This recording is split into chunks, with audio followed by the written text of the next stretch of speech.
De Villiers de l'Isle-Adam, extrait du recueil Contes cruels, Les demoiselles de Bienfilâtre. Pascal nous dit qu'au point de vue des faits, le bien et le mal sont une question de latitude. En effet, tel acte humain s'appelle crime ici, bonne action là-bas, et réciproquement.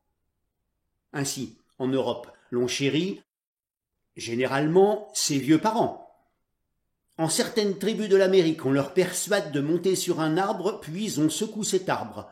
S'il tombe, le devoir sacré de tout bon fils est, comme autrefois chez les Messéniens, de les assommer sur le champ à grands coups de tomahawk pour leur épargner les soucis de la décrépitude.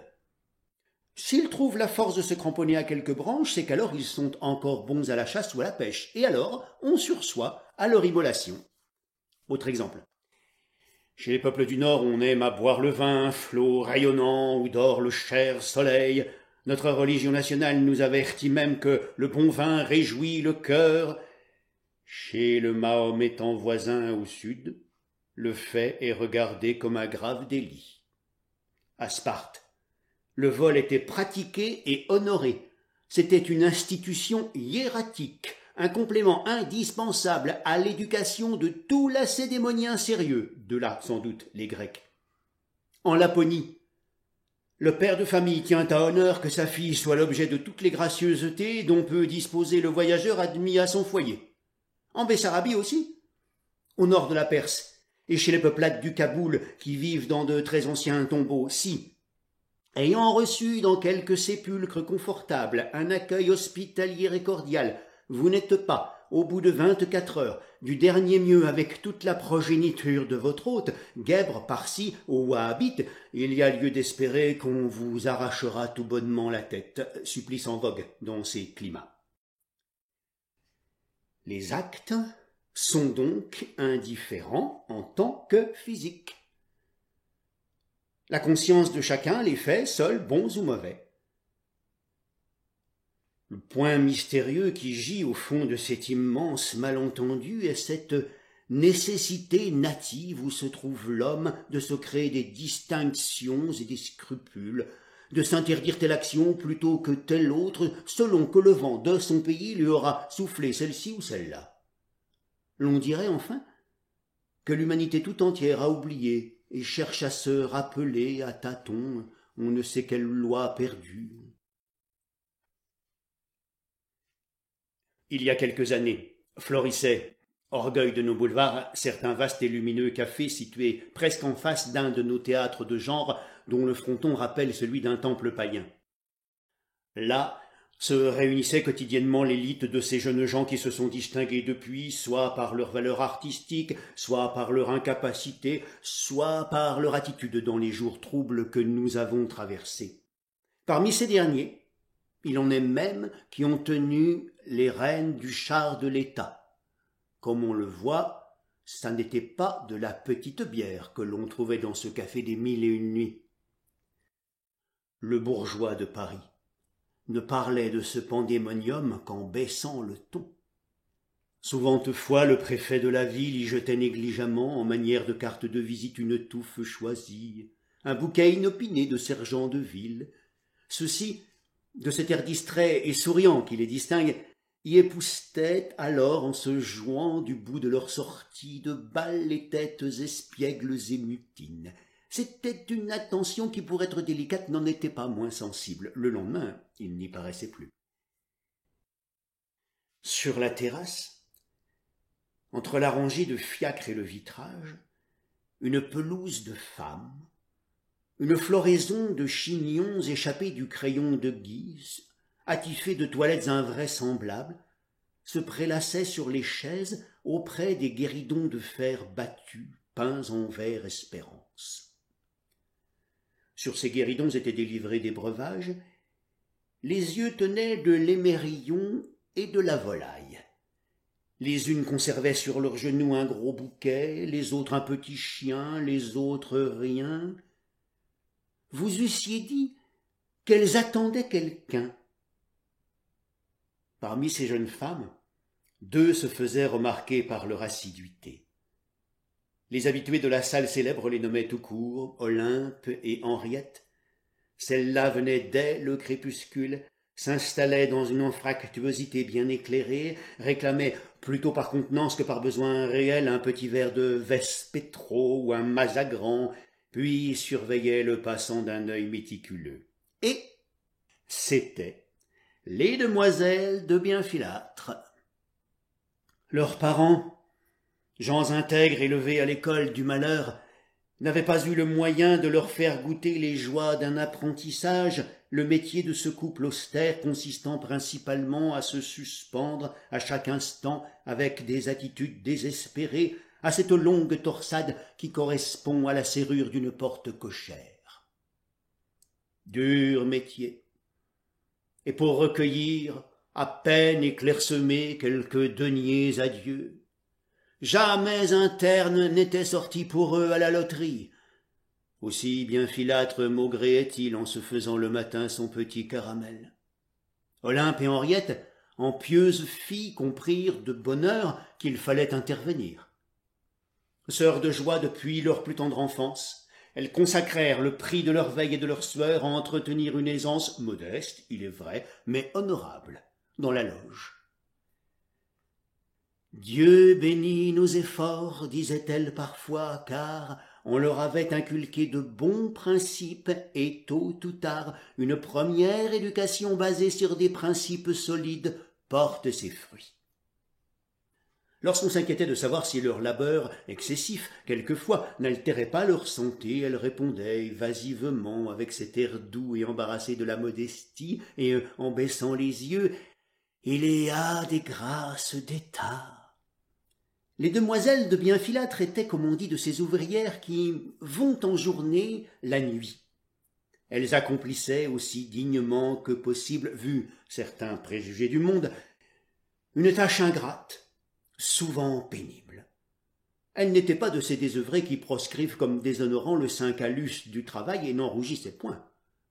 On citait d'elles plusieurs beaux traits dont la cendre de Monthyon avait dû tressaillir dans son beau cénotaphe.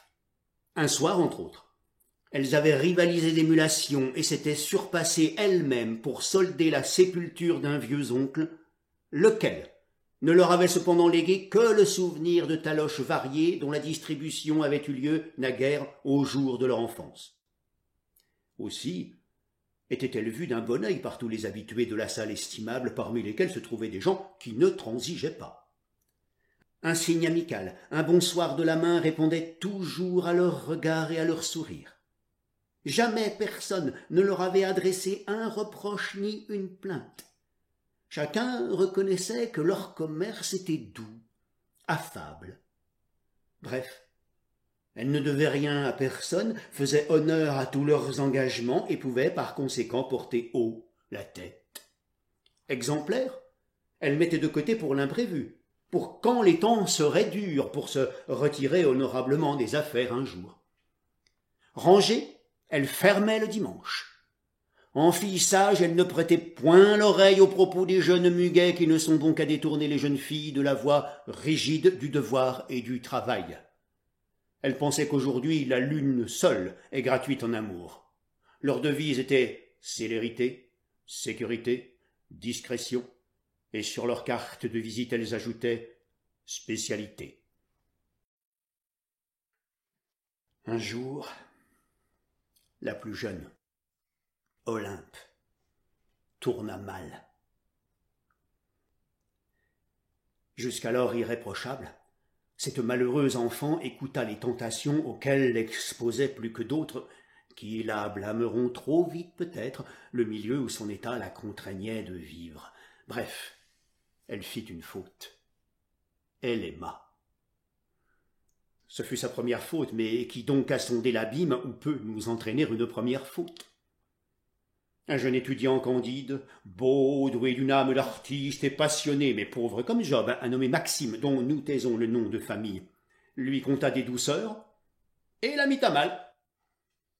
Il inspira la passion céleste à cette pauvre enfant qui, vu sa position, n'avait pas plus de droits à l'éprouver qu'Ève à manger le fruit divin de l'arbre de vie.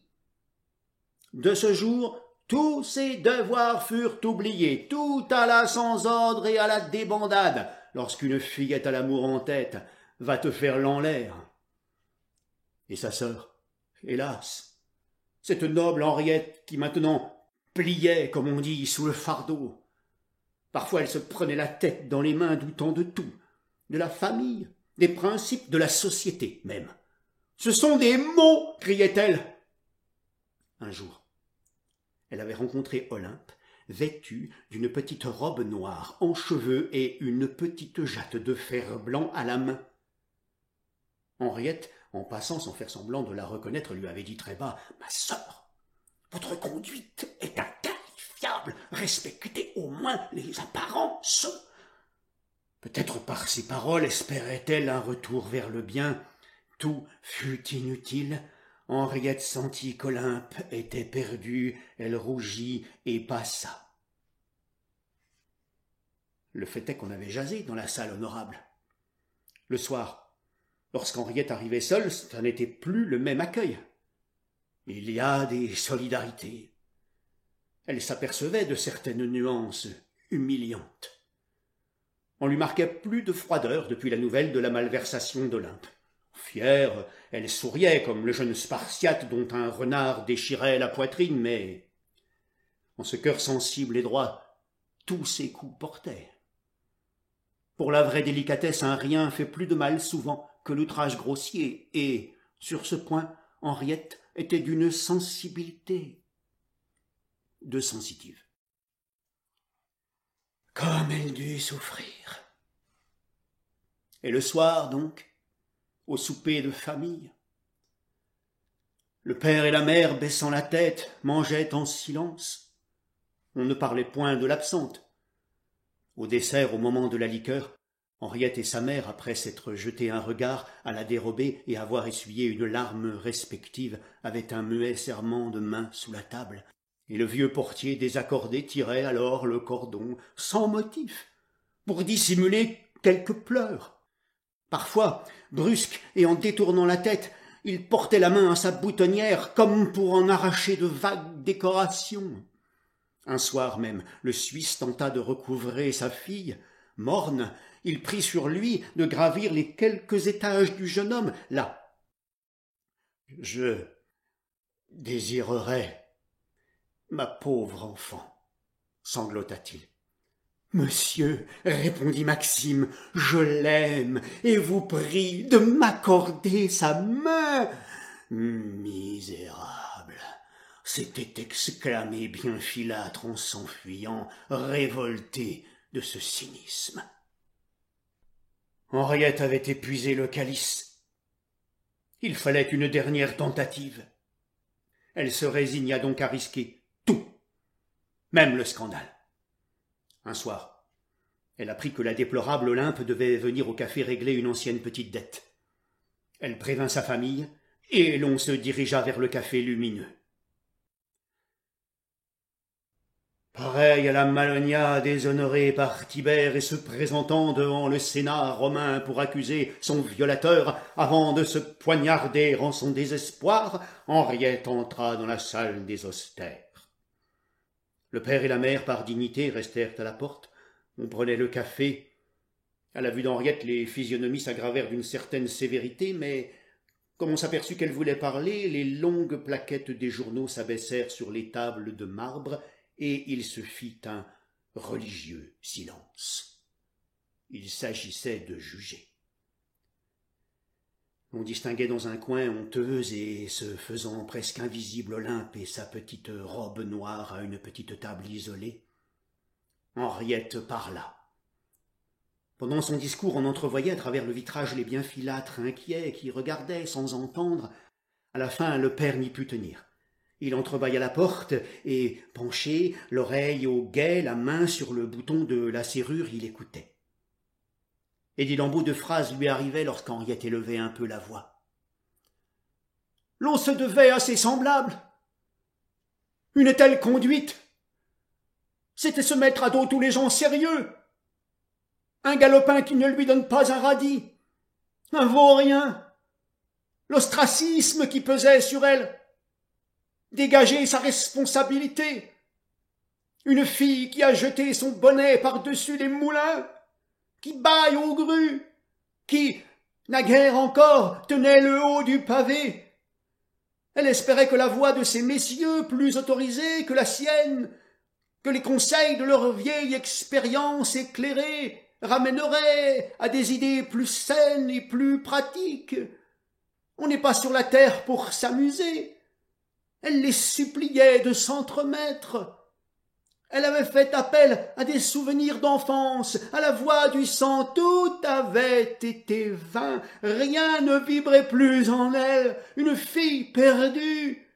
Et quelle aberration, hélas! À ce moment, le père entra, courbé, dans la salle honorable. À l'aspect du malheur immérité, tout le monde se leva. Il est de certaines douleurs qu'on ne cherche pas à consoler. Chacun vint en silence serrer la main du digne vieillard pour lui témoigner discrètement de la part qu'on prenait à son infortune. Olympe se retira, honteuse et pâle. Elle avait hésité un instant, se sentant coupable, à se jeter dans les bras de la famille et de l'amitié, toujours ouverts au repentir, mais la passion l'avait emportée. Un premier amour jette dans le cœur de profondes racines qui étouffent jusqu'au germe des sentiments antérieurs. Toutefois, l'esclandre avait eu dans l'organisme d'Olympe un retentissement fatal. Sa conscience, bourrelée, se révoltait. La fièvre la prit le lendemain. Elle se mit au lit, elle mourait de honte, littéralement. Le moral tuait le physique. La lame usait le fourreau. Couchée dans sa petite chambrette et sentant les approches du trépas, elle appela. De bonnes âmes voisines lui amenèrent un ministre du ciel. L'une d'elles émit cette remarque qu'Olympe était faible et avait besoin de prendre des fortifications. Une fille à tout faire lui monta donc un potage. Le prêtre parut. Le vieil ecclésiastique s'efforça de la calmer par des paroles de paix, d'oubli, de miséricorde. « J'ai eu un amant, » murmurait Olympe, s'accusant ainsi de son déshonneur. Elle omettait toutes les peccadilles, les murmures, les impatiences de sa vie. Cela seulement venait à l'esprit, c'était l'obsession. Un amant pour le plaisir, sans rien gagner. Là était le crime. Elle ne voulait pas atténuer sa faute en parlant de sa vie antérieure, jusque-là toujours pure et toute d'abnégation. Elle sentait bien que là elle était irréprochable. Mais cette honte où elle succombait d'avoir fidèlement gardé de l'amour à un jeune homme sans position, et qui, suivant l'expression exacte et vengeresse de sa sœur, ne lui donnait pas un radis. Henriette, qui n'avait jamais failli, lui apparaissait comme dans une gloire. Elle se sentait condamnée et redoutait les foudres du souverain juge vis-à-vis duquel elle pouvait se trouver face à face d'un moment à l'autre. L'ecclésiastique, habitué à toutes les misères humaines, attribuait au délire certains points qui lui paraissaient inexplicables, diffus même, dans la confession d'Olympe. Il y eut là peut-être un quiproquo, certaines expressions de la pauvre enfant ayant rendu l'abbé rêveur 2 ou 3 fois, mais le repentir, le remords étant le point unique dont il devait se préoccuper, peu importait le détail de la faute. La bonne volonté de la pénitente, sa douleur sincère, suffisaient. Au moment donc où il allait élever la main pour absoudre, la porte s'ouvrit bruyamment. C'était Maxime, splendide, l'air heureux et rayonnant, la main pleine de quelques écus et de 3 ou 4 Napoléons qu'il faisait danser et sonner triomphalement. Sa famille s'était exécutée à l'occasion de ses examens, c'était pour ses inscriptions. Olympe, sans remarquer d'abord cette significative circonstance atténuante, étendit avec horreur ses bras vers lui. Maxime s'était arrêté, stupéfait de ce tableau. Courage, mon enfant, murmura le prêtre, qui crut voir dans le mouvement d'Olympe un adieu définitif à l'objet d'une joie coupable et immodeste. En réalité, c'était seulement le crime de ce jeune homme qu'elle repoussait, et ce crime était de n'être pas sérieux. Mais, au moment où l'auguste pardon descendait sur elle, un sourire céleste illumina ses traits innocents. Le prêtre pensa qu'elle se sentait sauvée, et que d'obscures visions séraphiques transparaissaient pour elle sur les mortelles ténèbres de la dernière heure. Olympe, en effet, venait de voir vaguement les pièces du métal sacré reluire entre les doigts transfigurés de Maxime. Ce fut seulement alors qu'elle sentit les effets salutaires des miséricordes suprêmes. Un voile se déchira. C'était le miracle. Par ce signe évident, elle se voyait pardonnée d'en haut et rachetée. Éblouie, la conscience apaisée, elle ferma les paupières comme pour se recueillir avant d'ouvrir ses ailes vers les bleus infinis. Puis ses lèvres s'entr'ouvrirent et son dernier souffle s'exhala comme le parfum d'un lys.